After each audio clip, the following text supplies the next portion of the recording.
Have you ever met the connector? Well, he ponders, he helps, he creates, he writes, he speaks. He basically connects people and brings them together.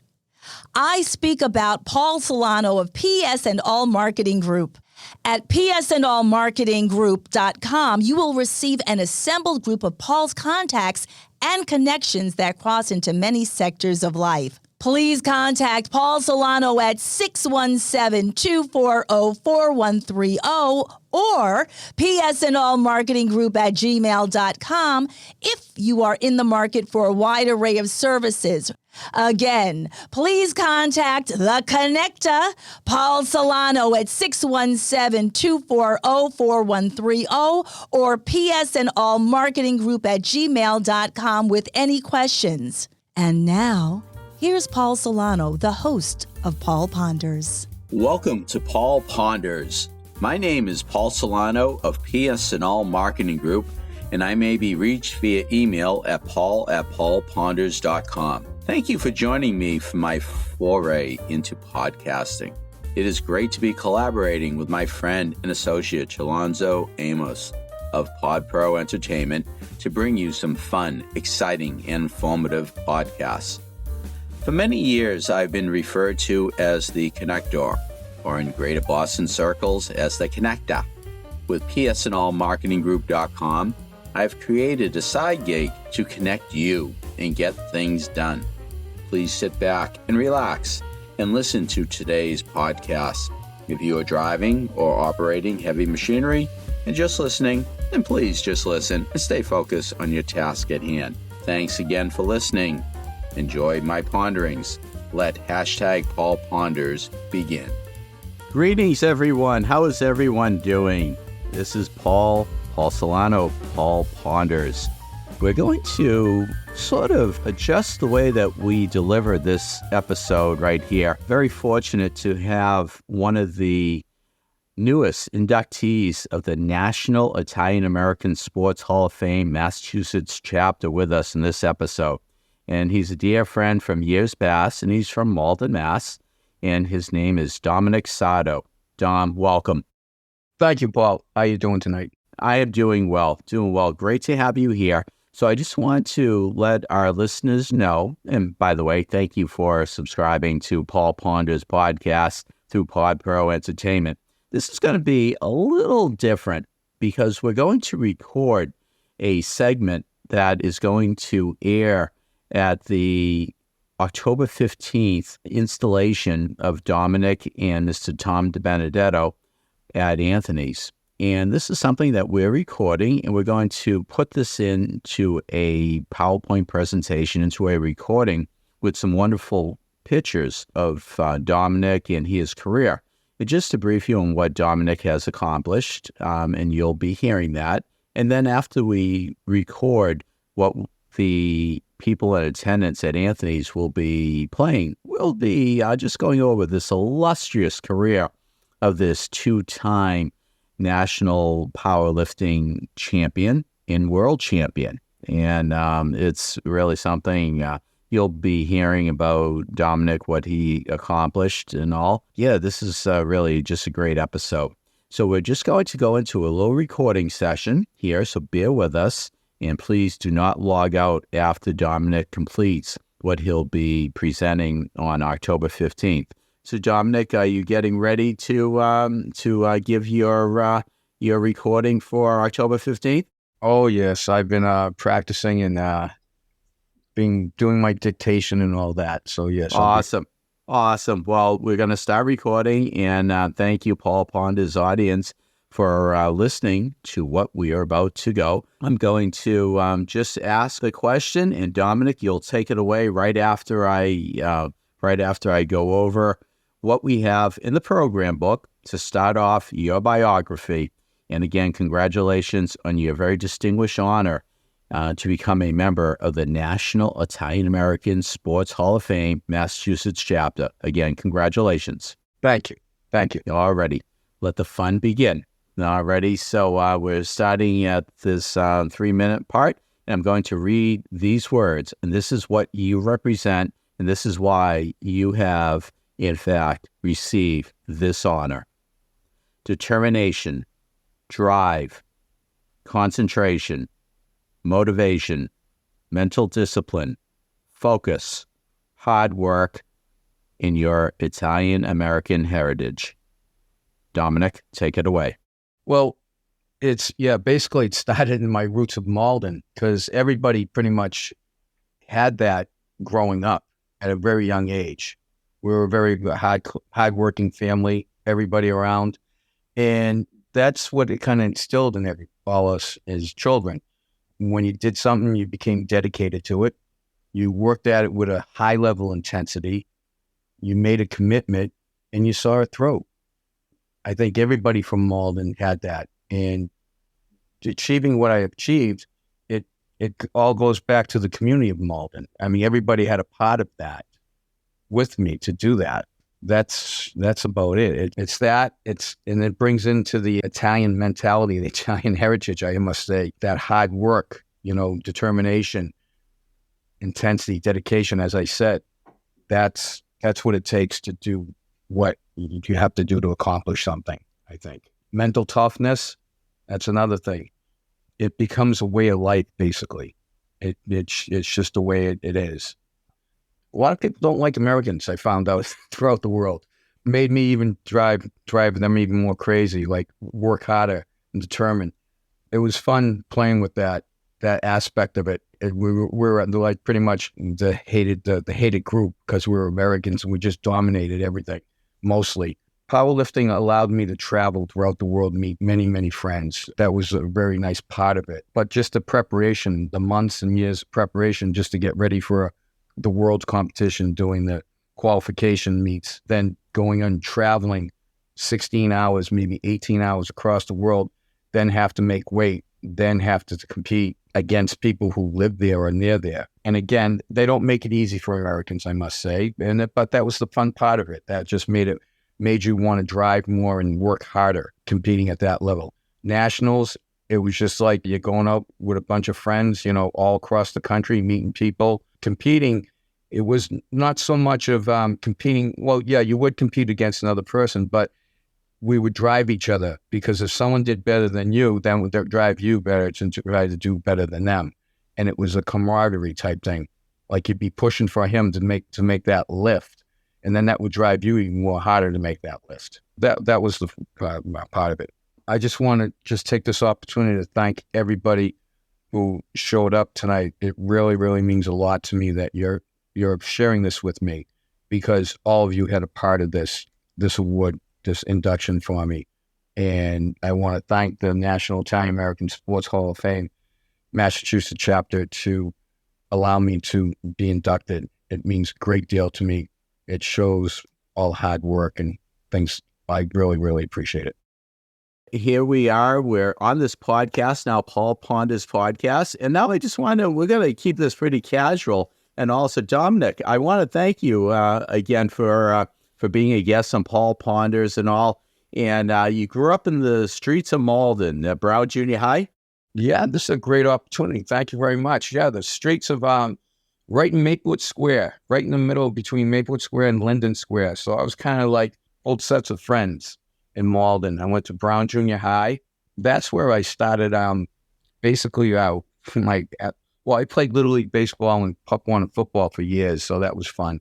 But when I got to junior high school, it was like, okay, what are you going to do now?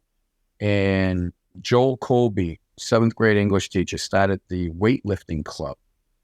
And I was probably all about maybe 89 pounds at that time. Just basically got together. Everybody brought some weights, free weights, and we were in this little closet in the Brown Junior High gym in the back of the office.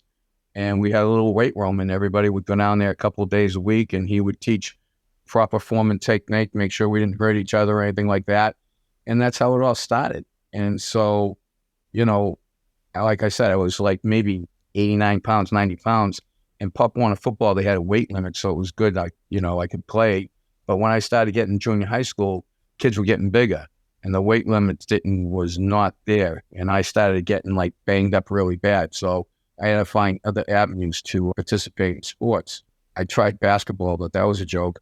We used to go down to Malden Y we'd join the Y, and every Saturday, there would be probably about 50 kids down there, and they would pick 4 captains, and everybody would line up against the wall, and, they would pick teams, and there'd be a few people left, and I was one of those few people left. And if I was lucky, I may get picked, but most of the time I never got picked because I wasn't good at basketball. So all my friends were playing basketball, so I had to find something to do. So I would go down to the universal weight room and just start lifting weights down there, doing my thing, and watch the dungeon they had down there and watch these guys move this big amount of weight.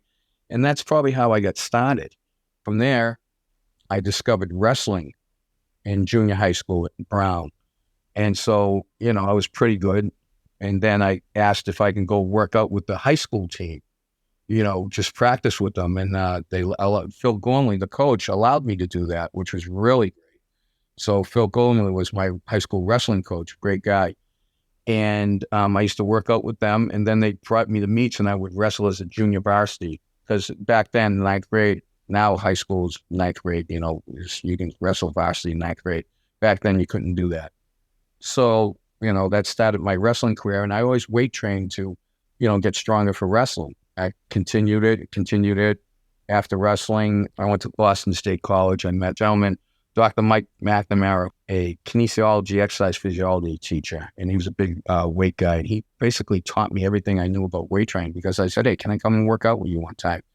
And he was just, yeah, come on, So I just, under his tutelage, he taught me pretty much everything I knew. I didn't know anything about powerlifting or anything like that. And I didn't like bodybuilding.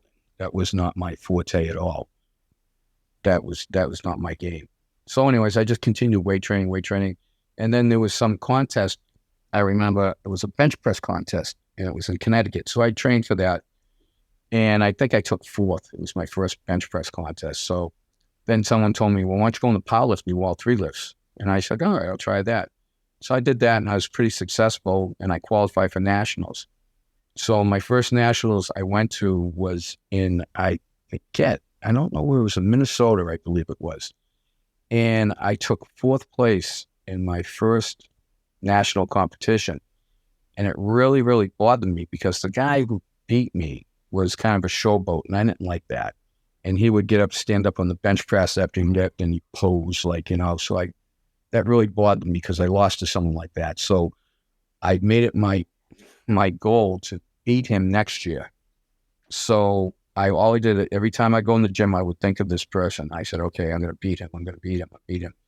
So next year comes around, 1988, I believe it was, and show up at nationals, and lo and behold, that person wasn't there. So, but there was another person there who was a great lifter, world-renowned, Jesse Jackson. He was in the 148 class with me. And he had like a phenomenal squat. It was like 600 pounds or something like that. So we competed against each other. And at the end of the meet, it became a tie. We both lifted the same amount of weight. And what they do is they give you 3 lifts in the squat, bench, and deadlift. And then they add up the total. So we both had a total that was the same weight. So what they do in that respect is they re-weigh you, your body weight, and the lightest person wins. So it was like a Rocky show, like a Rocky movie. They a bunch of guys grabbed us and they marched us through the hallways, and everybody's yelling, screaming, and they put us in the room, and everybody's around the scales, and he's spitting. I'm yelling, hey, he's spitting, he's cheating, you can't do that, blah, blah, blah. So anyways, we weighed ourselves, and I was a 1/4 pound lighter. So I won my first national competition by 1/4 pound. So that was pretty, that's pretty amazing. I was laughing about that. So I was happy about that.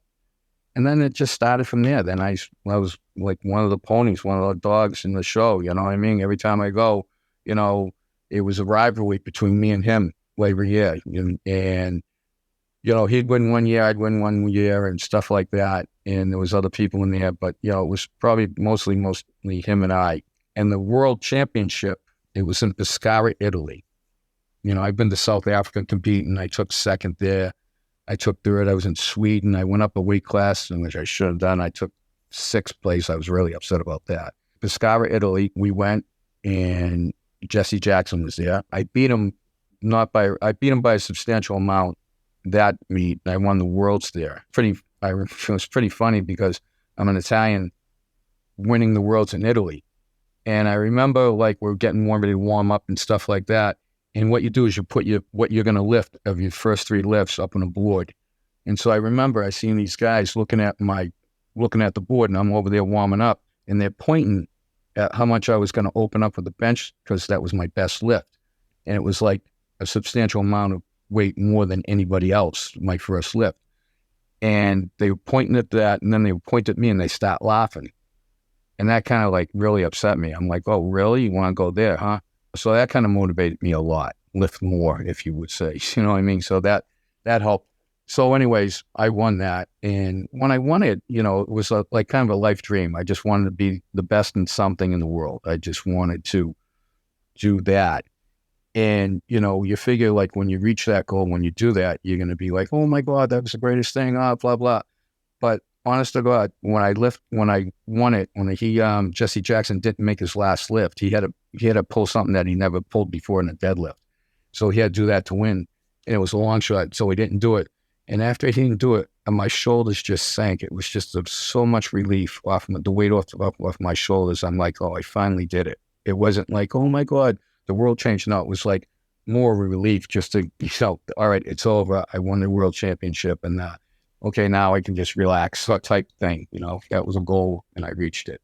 But my biggest accomplishment, I feel, besides being inducted into the National Italian American Sports Hall of Fame, Massachusetts chapter, Yes. is when my last competition was in South Africa. I think I took second and third or nationals, and they took me as an alternate. They said, yeah, come on, we need another 148. You can come as an alternate. I said, great. So I went. I think I was ranked 13th in the world. Like at that competition, they had me as 13th, the place 13th. I lifted, and I took third place.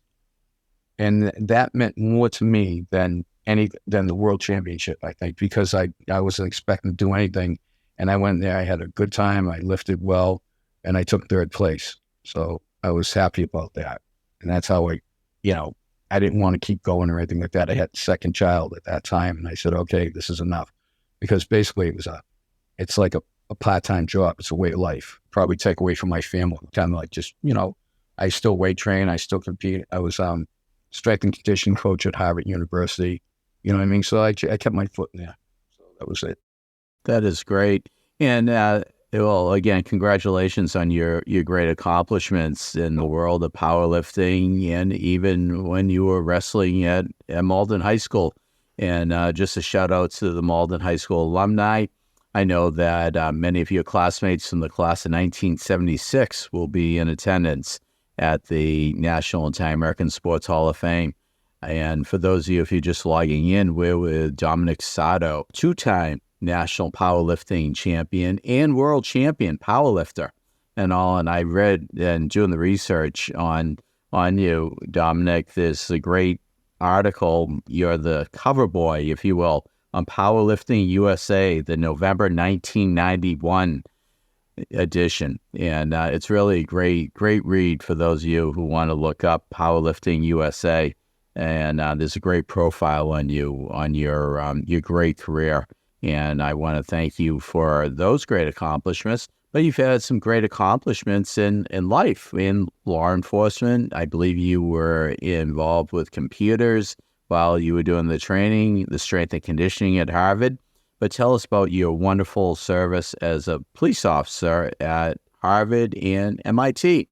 Well, when I was strength coach at Harvard University, they were getting in a new athletic director. All the sports jobs, all the athletic jobs, they're kind of like not too stable because a new coach would come in and bring his own staff and things like that. So I was like a little comprehensive about that. So I would let the police officers and everybody come in and work out at Harvard University. So I got to know them, and they said, hey, we're hiring. Why don't you sign up and try to go, join the department? So I did, and I got on, and I went to the academy, and I became a police officer at Harvard University. I stayed there for 25 years. I made sergeant. I was a sergeant at Harvard University. I taught at the police academy during that time, and that was really, really fun. I did the athletics. I taught firearms. I taught ethics, applied patrol procedures, and swimming of all things, aquatics. So that was fun. I retired from Harvard and I went over to MIT. Now, a lot of people might think I'm very, very intelligent. By no means that is the case. I went to MIT because it's so much easier to spell than Harvard. I'm over at Harvard. I've been there for 7 years. Still teaching at the academy, still teaching firearms and applied control procedures and whatnot. So it's really a fun job. I like it. It keeps me busy. It allows me to train. It's a great job, great career. I'm very happy with it. Well, we thank you for your service in law enforcement and really just being a great representative of Malden High. I remember seeing you. I'm class of '80 Malden High, and I remember seeing you at the Malden YMCA in the pit in that dungeon area where all the universal weights were. And I've known you off and on through the years through various activities. But it's really an honor to have you also serve as a board member on the National Italian American Sports Hall of Fame Massachusetts chapter. Massachusetts. And yes, absolutely. We cannot forget that. And I'm also on the board of the Italian American Police Association in Massachusetts. That is great. Tell us about that. What is that about? That basically it's a board for Italian American police officers in Massachusetts. And what they do is they have various events and they raise money for, just like the Sports Hall of Fame, for scholarships for students. So in various functions and stuff. So it's a great camaraderie. You get to meet different officers, have events and stuff, just like Hall of Fame, Sports Hall of Fame. So they're both Italian and it's both fun and it's family pretty much. We are. Absolutely. We're Gumbades, right? Yeah, we're Gumbades, all right. There you go. And also, we might as well give a shout out to Marty Gabriella. We'll have to have Marty on a future episode of Paul Ponder's Body Worked. He would love to do it. He's a character and he'd love doing that. That's a great idea. Absolutely. We'll have to have him on as well. So, Dominic, again, congratulations on your great honor. We could go on, but we try to keep our podcast within 25 minutes. And I want to thank you for that initial recording of the segment, which the guest at the Anthony's event on October 15th will be hearing. And this has worked out really well. Again, I thank you. Congratulations on your great honor. Being inducted into the Hall of Fame of the National Italian American Sports Hall of Fame, Massachusetts chapter. I know. I still don't believe it. It's quite. I'm quite set back and humbled by it at all. Just I read the names of the people who have been inducted. It flatters me to no end. Well, thank you, Dominic. And again, just how we started the top of this podcast. And really, if you look up these words in the dictionary, I believe that your picture, all 5'4" of you, okay, in your frame will be under the words determination, drive, concentration, motivation, mental discipline, focus, and hard work. That's what Dominic Sardo stands for. And again, I applaud you on your great honor. Dominic, thank you, and congratulations. #Indeed. I trust that you have enjoyed #Paul Ponders. Again, my name is Paul Solano of PS&All Marketing Group, and I may be reached via email at paul@paulponders.com to do some more pondering. Many thanks to my longtime collaborative friend and associate, Alonso Amos of Pod Pro Entertainment, in bringing you our fun, exciting, and informative podcasts. You rock, Techie Alonso. With PS&All Marketing Group, I created a side gig to connect you and get things done. Please do not hesitate to reach out to me at paul@paulponders.com with any questions. Subscribe to our YouTube channel at Paul Ponders. Follow us on Twitter at Paul Ponders Pod. Follow us on Instagram at Paul Ponders Podcast. Thank you again for listening to #Paul Ponders, available on Apple Podcasts, Spotify, our website, paulponders.com, or wherever you stream your podcasts. Subscribe, stream, rate, and review our shows. Your ratings and reviews help our show reach new audiences. Produced by PodPro Entertainment. Hashtag Paul Ponders lives within a network of podcasts located at podproentertainment.com. Hashtag the new radio. Until we meet again, my friend, stay well. Hashtag indeed.